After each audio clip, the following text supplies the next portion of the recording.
You like to believe there is a line, a clean, sharp boundary. On one side, normal people. On the other, killers. You tell yourself you could never cross it, and yet, there are moments, quiet and fleeting, when something inside you feels less certain. Not because you want to harm anyone, but because you recognize the flicker, the sudden surge of anger, the intrusive thought, the cold indifference that appears and vanishes before you can name it. And in that instant, you don't feel entirely separate anymore. You feel disturbingly close. This is the first lie we tell ourselves, that the mind of a killer is alien, that it belongs to some distant, broken species of human being. But what if the truth is far more uncomfortable? What if the difference is not in the mind, but in what that mind allows itself to become?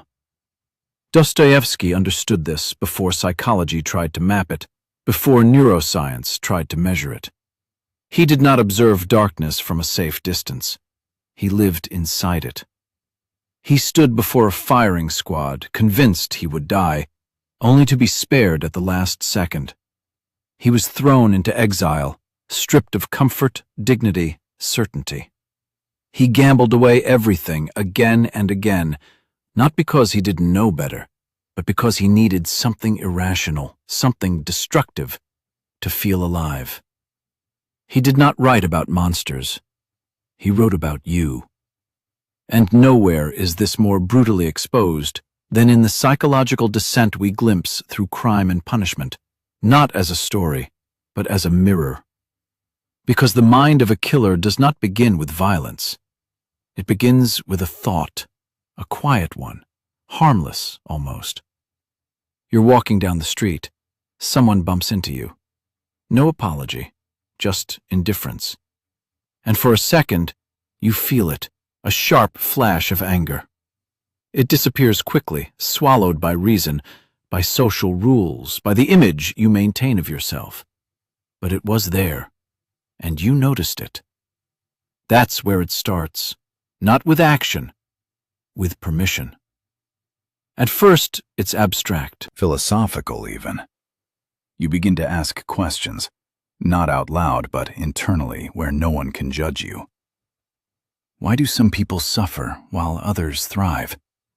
Why do some lives seem unnecessary? Why does injustice exist, and why does it feel so permanent? You don't want answers, not really. You want justification. Because deep down there's something else forming, a quiet resentment. Not loud enough to confront, not clear enough to define, just a vague sense that something is wrong, that you are owed something you haven't received. And here is where the mind begins to fracture. Because you are not purely rational, you never were. Dostoevsky knew this. He rejected the idea that humans are logical creatures driven by self-interest. He saw something far stranger, far more dangerous. That humans will act against their own happiness, against their own survival, simply to prove they are free. And that freedom is terrifying.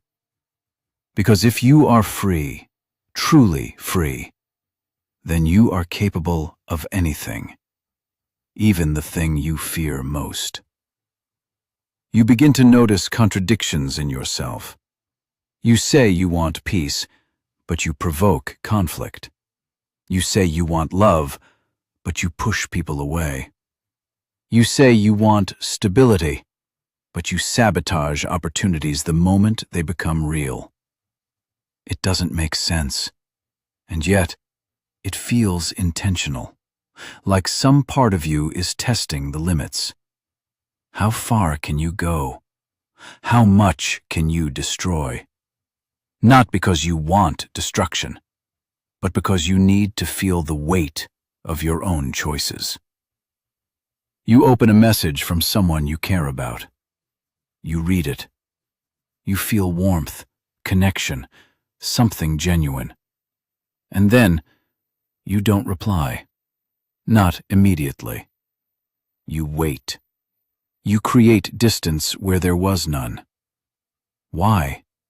There is no logical reason. But there is a psychological one. Control. Because closeness makes you vulnerable. And vulnerability makes you dependent. And dependence threatens your sense of autonomy. So you create space. You hurt the connection slightly, just enough to feel that you are still in control. This is not cruelty, not yet. But it is the same mechanism, the same quiet internal assertion. I choose this, even if it hurts me, even if it hurts others, especially if it hurts. Because pain, strangely, confirms something. It confirms that you are not passive, that you are not merely reacting, that you can impose your will even when that will contradicts your own well-being. This is where the descent deepens, because once you accept that you can act against yourself, you begin to realize you can act against anything. Morality starts to shift, not disappear, but bend. You begin to think in exceptions, not rules. Most people shouldn't do this, but maybe some people can. Maybe certain individuals, stronger, more aware, more deserving, have the right to step outside conventional boundaries, to do what others cannot, to decide what is justified. It sounds extreme when spoken out loud, but internally, it feels almost reasonable. Because you've already begun separating yourself, not physically, psychologically. You observe others and feel distance. Their routines, their concerns, their limitations, they seem small, predictable, constrained. And you feel different, more aware, more burdened, more justified. This is the illusion, and it is seductive, because it doesn't present itself as evil. It presents itself as clarity, as insight, as truth. You're sitting alone late at night. The world is quiet, and your thoughts begin to spiral, not chaotically, but with precision. You analyze everything, people, systems, values. You strip away illusions. You reduce everything to function and outcome. And then a thought emerges, not loudly, but with unsettling calm. What if some lives truly have more value than others? You don't answer it immediately. You sit with it, you examine it, and slowly resistance fades. Not because you're convinced, but because you're curious. And curiosity, in the wrong direction, becomes permission. This is where guilt begins, before any action has occurred. Because part of you knows. Part of you is watching, silently, as the other part rationalizes, justifies, reshapes reality to fit its growing narrative. You feel tension, a split. One voice says, "This is wrong." The other says, "Define wrong." And suddenly the foundation shifts. Because morality, which once felt solid, now feels negotiable, contextual, flexible. You're not trying to become a killer. You're trying to understand what makes something permissible. And in doing so, you begin to lose the boundary that once protected you. The mind of a killer is not devoid of conscience. It is saturated with it. But that conscience becomes distorted, not absent. It becomes something to argue with, rather than something to obey. You wake up one day feeling detached, not in a dramatic way, just slightly removed. People speak and you hear them, but you don't feel them. Their emotions register intellectually, not emotionally. You understand sadness, anger, joy, but you don't quite connect. And this detachment feels useful, efficient, because emotions complicate decisions, and you're starting to believe that clarity requires distance. This is where empathy begins to erode, not because you reject it, but because you deprioritize it. You place reason above feeling, and in doing so, you begin to treat people not as experiences, but as variables, predictable, replaceable, measurable.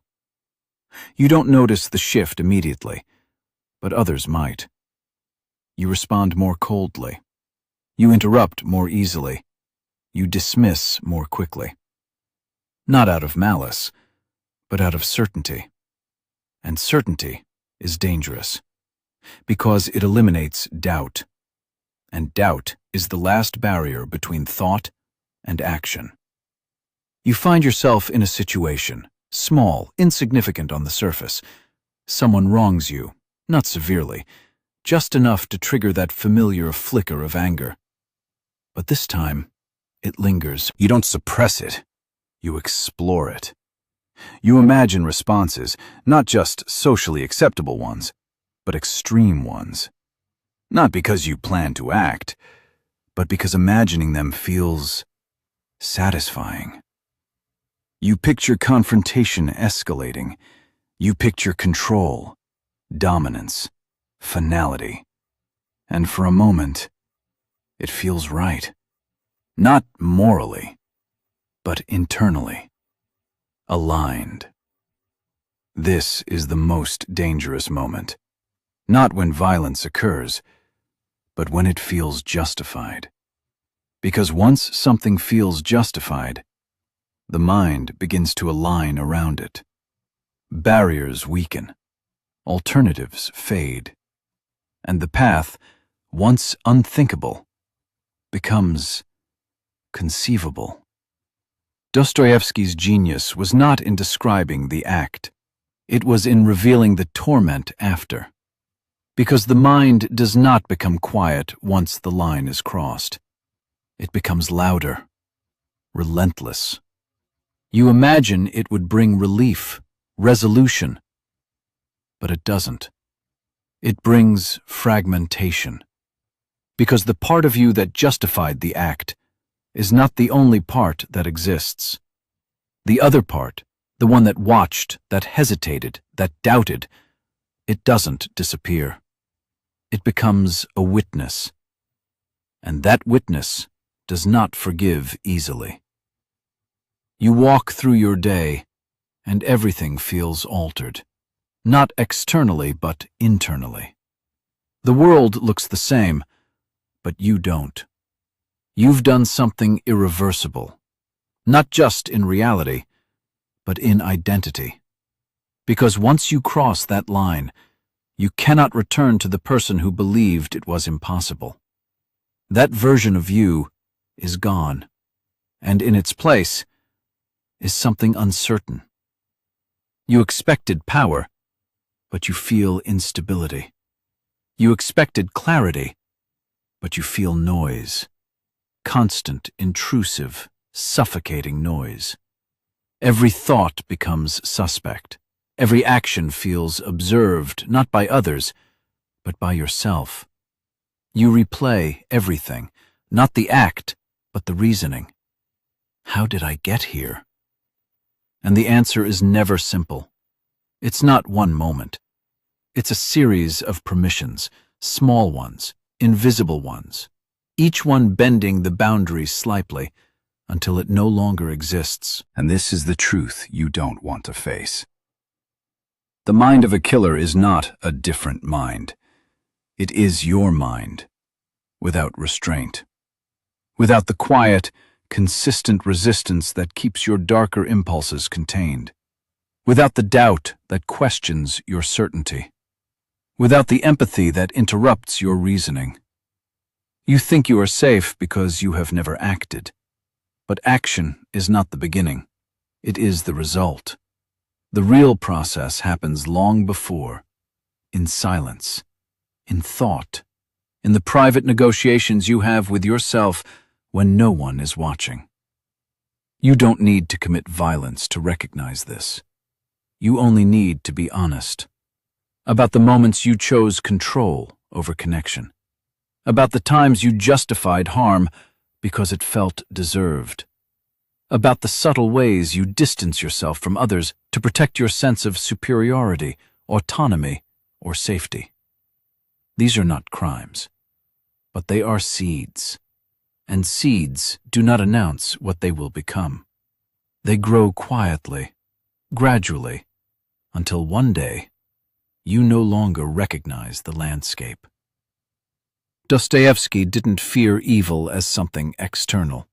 He feared it as something intimate, something that grows in the space between thought and action, in the space where you convince yourself that you are different, that you are exempt, that you understand something others don't. And maybe you do. But understanding does not grant immunity.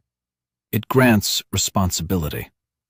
Because the deeper you see into your own mind, the more you realize how unstable it is, how contradictory, how capable of both compassion and cruelty, and how thin the line truly is. So you return to the question, not abstractly, not philosophically, but personally. What happens inside the mind of a killer? It doesn't explode. It doesn't transform instantly. It drifts. It negotiates. It justifies. It fragments. And most disturbingly, it feels familiar. Because somewhere, in a quiet moment you rarely admit to yourself, you've felt the beginning of it. Not as intention, but as possibility. And the real question is not whether you would ever act on it. The real question is far more unsettling. If the conditions were right, if the justifications felt strong enough, if the distance between you and others grew wide enough, would you still recognize the line? Or would you discover that it was never as solid as you believed?